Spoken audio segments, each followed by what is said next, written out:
Paz a todos, queridos irmãos e irmãs em Cristo Jesus. Uma pergunta básica: vocês têm fé?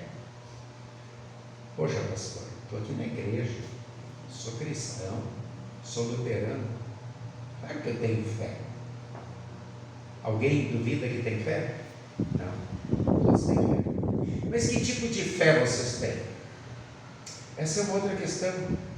Aqui está falando, nesse texto, Paulo fala de uma fé que foi dada por Deus através do Espírito Santo. E essa fé, ela crê em Jesus, isso é um presente, é graça. E aí ele vai falando, mas a gente vive em tribulação. Essa tribulação, ela produz perseverança, que produz experiência, que produz esperança e é denúncia. A nossa fé é assim, de fato, de verdade. Vocês notaram que nesse período de quaresma estamos falando de fé. Semana passada nós falamos sobre o herói da fé, sobre Abraão, né? Domingo nós falamos da mulher samaritana, que foi encontrada por Jesus naquele poço, nada por acaso. Jesus sabia o que ia acontecer e Jesus oferece para ela uma nova perspectiva de vida, oferece a água da vida, que é Ele. E diz que quem bebe dessa água vai jorrar água da vida, e isso aconteceu. Quando a mulher sai correndo, ela já sai falando, testemunhando para o pessoal da cidade. Ela não tem mais vergonha da vida pregressa, da vida passada dela, de ter tido vários casos amorosos. Aquilo tudo passou porque ela sabe que Jesus é o Messias, é o Cristo, e ela diz: olha, encontrei um homem que sabe tudo da minha vida, e mesmo assim Ele me ama. Ele é o Messias, Ele é o Cristo, e vamos lá. E o povo acredita, o povo crê pelo testemunho dela. E aí convida Jesus para ficar no meio deles, fica 2 dias, e depois no final, lá no versículo 42 de João 4, ele diz: agora a gente crê, não é mais pelo que ela falou, mas porque nós sabemos de fato e de verdade que Tu és o Salvador do mundo, ou seja, o nosso Salvador. Através do testemunho de Jesus, houve conversão naquele povo. Através do testemunho da mulher, as pessoas conheceram, chegaram a ouvir. E assim Deus usa cada um de nós quando a gente testemunha, quando a gente fala da nossa fé. Agora voltamos à pergunta inicial: nós temos de fato fé em todos os momentos? A nossa fé, será que não é só em momentos bons? Tem gente que só tem fé nos momentos ruins, ou seja, só crê quando está com a corda no pescoço, e aí diz: Senhor, me salva, me ajuda, como o povo lá da época do dilúvio fez, só que aí não dá mais, porque não é fé. Fé é fé em todos os momentos. E a fé, ela é dada pelo Espírito Santo, diz Paulo, sempre através dos meios da graça, através da palavra. E essa palavra unida com a água no batismo também me dá fé. Essa palavra unida com o pão, o vinho, o corpo e o sangue fortalece a minha fé. Por isso sempre de novo venho na Santa Ceia. O Espírito Santo é o grande meio, é o grande agente da fé, não é algo que parte de mim. Por isso que Paulo diz: todos estávamos perdidos, mortos em delitos e pecados, mas pela graça de Deus, e isso não vem de vós, não vem de nós, é graça, é presente. A fé nos é dada, é concedida, mas uma fé que realmente atua, faz com que a gente haja como cristão em todos os momentos. Aqui na igreja, aqui é fácil, né? Todo mundo tem fé, mas também lá fora. E aí já, às vezes a gente não fala da igreja, às vezes a gente não testemunha, a gente muda de assunto, a gente briga por time de futebol, por política, por causa de inimizade e tudo mais, né? Por ronco, por música. Quando chegou na hora da igreja, cada um tem a sua. Muitas vezes a fé, a gente dá uma escorregada naquele momento, e quando Jesus esperava que a gente fosse como uma mulher samaritana e falasse daquilo que mudou a nossa vida, parece que a nossa fé não é tão forte assim. ou a vergonha do outro parece que é maior. A gente se importa às vezes mais com o que os outros vão pensar, vão dizer: puxa, eu não estou no meu quadradinho, eu não estou seguindo a moda, e aí se eu falar, o que eles podem pensar de mim? Mas é isso que importa? Ou importa o que Deus pensa de mim? Essa é uma reflexão que a gente sempre de novo tem que fazer.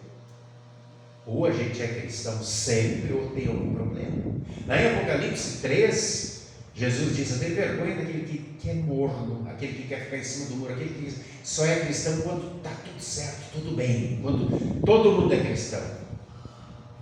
Jesus diz: aquele que me testemunhar diante dos homens, esse eu vou testemunhar diante do Pai. Aquele que ficar covardado, calado, mudar de assunto, o que ele tem comigo? Isso faz a gente pensar. Quantas vezes a gente já agiu assim? E quantas vezes a gente reclama de Deus? Acabamos de acompanhar o texto do Antigo Testamento de Êxodo. O povozinho, né? Deus havia mandado 10 pragas sobre o povo mais poderoso da terra, os egípcios. Acabou com o poder, com o orgulho, com a soberba daquele povo. E quando eles revoltados perseguem o povo, querendo atacar, Deus abre o mar. Tudo isso eles viram. Poxa, né? A gente ia esperar que esse povo tem que ter fé. Viu tudo aquilo? Aí quando chega lá do outro lado, a primeira dificuldade que aparece é água. Estou com sede. Aí querem apedrejar Moisés. Coloca a culpa nele. Pô, trouxesse a gente aqui, nosso gado, assim vai morrer todo mundo. E por que não deixou lá? E Moisés olha para Deus: Deus, eles vão me apedrejar. O que eu tenho a ver com isso? E Deus diz: pega esse teu bordão, essa vara que abriu o mar, como lá bate aí na pedra, vamos fazer. E aí Deus fica muito chateado e diz: ô povo duro, obstinado. Acabamos de ler o Salmo 95. Lembra? O que ele diz lá no finalzinho? Esse povo é um povo rebelde, duro, obstinado, mas também eu não vou deixar eles entrar na minha herança. Quer dizer, Deus havia prometido para eles o quê? A terra prometida, que tinha prometido para Abraão. Estava levando eles para lá, estava fazendo as portas se abrir, o mar abrir, os exércitos, e o povo está lá. Se não for do meu jeito, eu não posso passar por problema, não posso passar por dificuldade. Estou com um pouco de sede agora, mas tinha um mar aberto atrás, já esqueci tudo isso. E é o povo que depois não quer entrar na terra porque tem gigantes, e Deus então deixa eles por 40 anos girando pelo deserto até morrer aquela geração toda, porque ele disse no Salmo 95 que eles não vão entrar. São obstinados, são duros. Isso não é fé. A fé é fé sempre. Quantas vezes eu e você, em algum momento de doença, de dificuldade, ou a gente levou fora do namorado foi traído pelo marido, pela esposa, ou sofreu um acidente, ou pegou uma doença, está triste, está na solidão, e daí a gente diz: oh Deus, por que comigo? Ou povozinho de Meribá, de Massá, por que comigo? E por que não contigo? O que tu tem diferente? Por que tu acha que tu é melhor que diferente? Por que tu acha que é a última cereja do bolo e contigo nada de errado pode acontecer? Por que tu não pode colher os frutos do pecado, que são as coisas erradas que acontecem porque nós somos pecadores, nós não vivemos no céu. Não, mas comigo não. Poxa, eu vou na igreja, eu oro, eu oferto, eu canto, eu louvo, eu testemunho. Comigo não podia acontecer nada. O que Jesus diz? Pegue a sua cruz e siga. O cristão é igualzinho ao não cristão, com uma coisa a mais. Jesus diz que ele vai passar por tribulação, vai ter que pegar a cruz e por ser cristão. Poxa, pastor, mas aí ficou muito difícil. Mas é que não acaba. Nós temos uma garantia que os outros não têm. O que foi que aquele povo obstinado, rebelde, não recebeu? Lá no Salmo 95, não recebeu a terra prometida. Nós temos uma terra prometida. Se nós não formos obstinados e rebeldes, se nós não fecharmos coração para a atuação do Espírito Santo, se nós não expulsarmos o Espírito Santo da nossa vida. Porque o que diz Paulo lá em Romanos? Através das tribulações nós temos experiência, através da experiência nós fortalecemos a esperança e a fé. Cada prova é um momento onde Deus está fortalecendo a nossa fé. E Ele nunca nos deixa, Ele nunca nos abandona, Ele sempre está ao nosso lado. Acontece que muitas vezes a gente é tão obstinado, tão orgulhoso, tão cheio de soberba, achando que com a gente não pode acontecer nada de errado, porque a gente é do povo escolhido, que a gente não vê Deus atuando. E eu lembro daquela pequena história, uma grande enchente numa cidadezinha, e a água começou a subir, e nos microfones o pessoal da Defesa Civil avisou: olha, vão para lugares mais altos, aquelas pessoas que moram em lugares mais baixos, os bombeiros estão recolhendo, vamos lá. E aí tinha um pastor de uma igrejinha que ficava bem baixo, perto do rio. Sabe, eu sou um homem de fé, pedi para Deus me livrar, não tem problema. E aí passaram os bombeiros lá com o caminhão, juntando assim: vamos lá para o abrigo. Eu disse: não tem problema, eu sou um homem de fé, comigo não vai acontecer nada, eu já pedi para Deus me livrar, vai me dar o livramento. E aí começou a subir, de repente ele já subiu lá para o altar, e aí passou a lancha na frente, que a água já estava dentro. Disse: vamos lá, pastor, eu sou um homem de fé, vou recolher as outras pessoas que não têm fé, porque eu já pedi para Deus, Ele vai me dar o livramento. E a água começou a subir, subiu a escada e subiu no telhado da igrejinha. E aí o helicóptero estava recolhendo as pessoas, porque aquela igrejinha ficava bem embaixo, e o helicóptero disse: pastor, entra aqui e tal. O bombeiro lá: vamos, não tem problema, vamos recolher as outras pessoas que não têm fé, porque eu sou um homem de fé, eu já pedi para Deus, Ele vai me dar o livramento. E de repente a igrejinha desabou e o pastor foi. Quando chegou no céu, chegou cheio de banco e disse: pô, senhor, como é que é isso? Eu, um homem cheio de fé, dando o maior testemunho de fé, dizendo que o Senhor ia me dar o livramento, e o Senhor me matou. Deus disse: pô, meu amigo, eu mandei o aviso, eu mandei o caminhão te pegar, eu mandei a lancha te pegar, mandei o helicóptero te pegar, e tu não quis, pô.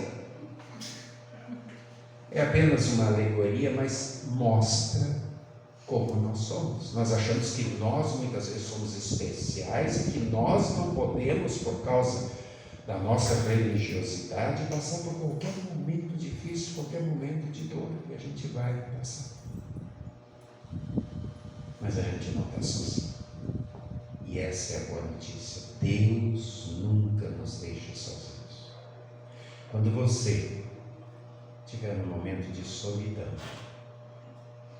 num momento de dúvida, num momento de dor, num momento de decepção, num momento de tristeza, num momento de medo, ore,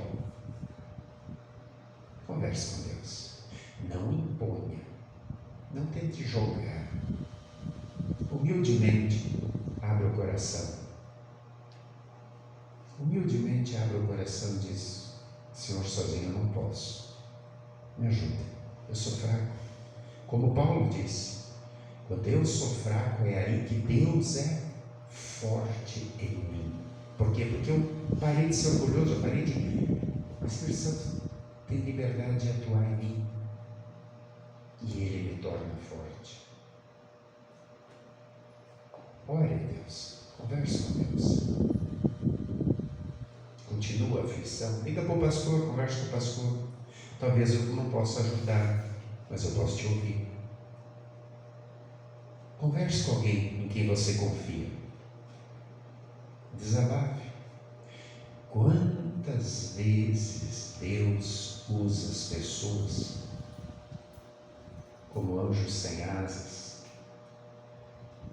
para nos aliviar, para nos ajudar e para serem portadores do Espírito Santo? Quantas vezes Ele já usou a gente? Pense. Quando alguém vem desabafar, falar de um momento triste, de um momento de dor, de repente uma pessoa que você nem conhecia, estava lá na fila do banco, na fila do mercado, a pessoa começou: poxa, aconteceu tudo errado, hoje está tudo errado, e de repente a pessoa fala isso para ti, daí tu diz: pô, não desanima não, bora, confia em Deus, olha, comigo já aconteceu isso. E de repente, do nada não, o Espírito Santo está usando você. Você levantou aquela pessoa, você ajudou aquela pessoa. Deus usou uma mula para chamar a atenção de Balaão, o profeta. Deus usou uma baleia para colocar Jonas no seu devido lugar. Deus usou corvos para alimentar Elias naqueles 3 anos de fome. Deus usou até um peixinho para dar uma moeda para Pedro pagar o imposto dele e de Jesus. Se Deus usa animais, por que não vai usar a gente? E por que não vai usar gente para nos levantar, para nos confortar?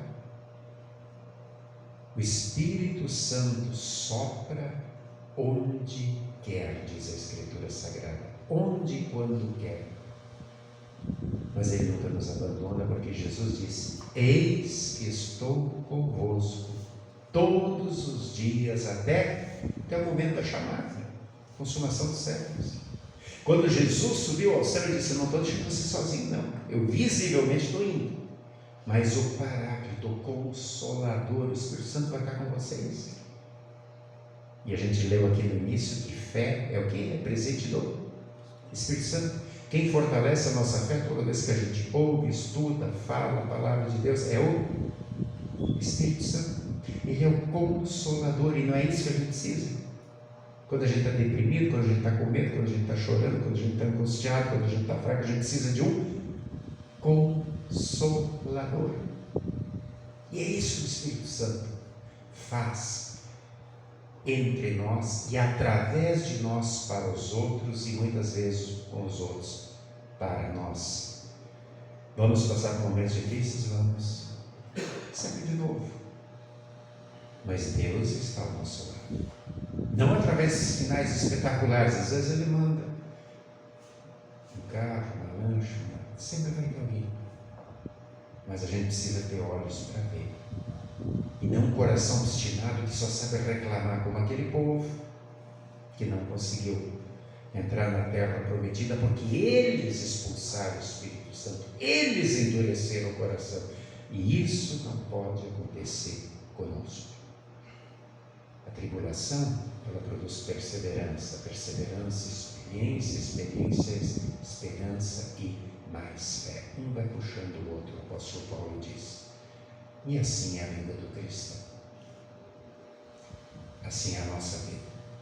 E isso nos alegra, porque apesar de todas as dificuldades, de todas as mazelas, de todo o caos criado pelo pecado, e nós somos pecadores, nós somos responsáveis, Deus, através de nós, nos usa como agentes de mudança, agentes de transformação, para transformar vidas, para que o Espírito Santo, através do nosso testemunho, possa modificar esses corações atribulados, aflitos, perdidos, para que eles também, como aquela mulher, bebam da água da vida e sejam fonte a jorrar da água da vida. Nesse momento eu convido todos a fechar os olhos e durante um minutinho pensem em alguém que já foi portador do Espírito Santo para vocês, que em algum momento de dificuldade, algum momento de tensão, de fraqueza, ajudou vocês com uma palavra, ou apenas com os ouvidos, ou apenas com a companhia. Com certeza todos vão lembrar de algum momento assim. E agora, pensem e lembrem de algum momento onde Deus usou vocês, onde o Espírito Santo usou cada um de vocês para ajudar alguém, para auxiliar alguém, para ser portador de paz, de perdão, de alegria, de consolo, de conforto. Com certeza, vocês já foram instrumentos do Espírito Santo e ainda estão sendo. Pensar, lembrar, então feche os olhos, assim como estamos, vamos orar. Senhor nosso bom Deus, amado Pai Celeste, muito obrigado por teres enviado Jesus, teu Filho ao mundo, para sofrer e morrer pelos nossos pecados na cruz. Muito obrigado porque essa palavra do Evangelho, essa palavra de vida, de perdão, de salvação, chegou até nós. E através dela o Espírito Santo modificou a nossa vida. Através dessa palavra o Espírito Santo continua nos fortalecendo a fé, principalmente nos momentos de tribulação, nos momentos de angústia, nos momentos em que Satanás quer fazer de tudo para nos desviar da fé. E sabemos também que, portadores desta fé, agora tu esperas que sejamos teus instrumentos, sal da terra, luz do mundo, pescadores de homens e pessoas que levam o teu amor, o teu consolo, o teu perdão às outras pessoas, para que através do nosso falar, do nosso ouvir, do nosso testemunhar, através da palavra do Evangelho, o Espírito Santo possa fazer morada no coração de muitas pessoas e transformar muitas e muitas vidas. Que assim seja até o último dia das nossas vidas, que possamos sempre viver a fé em todos os momentos, essa fé que liberta, essa fé que perdoa, essa fé que salva através de Jesus. Que assim seja com cada um de nós e com todos nós. Em nome de Jesus, para a honra e glória do teu santo nome, fortalece a nossa fé. Amém. E a paz de Deus, que excede o entendimento humano, guarde corações e mentes em Cristo, firmes no testemunho diário da nossa fé, ali onde estivermos. Amém.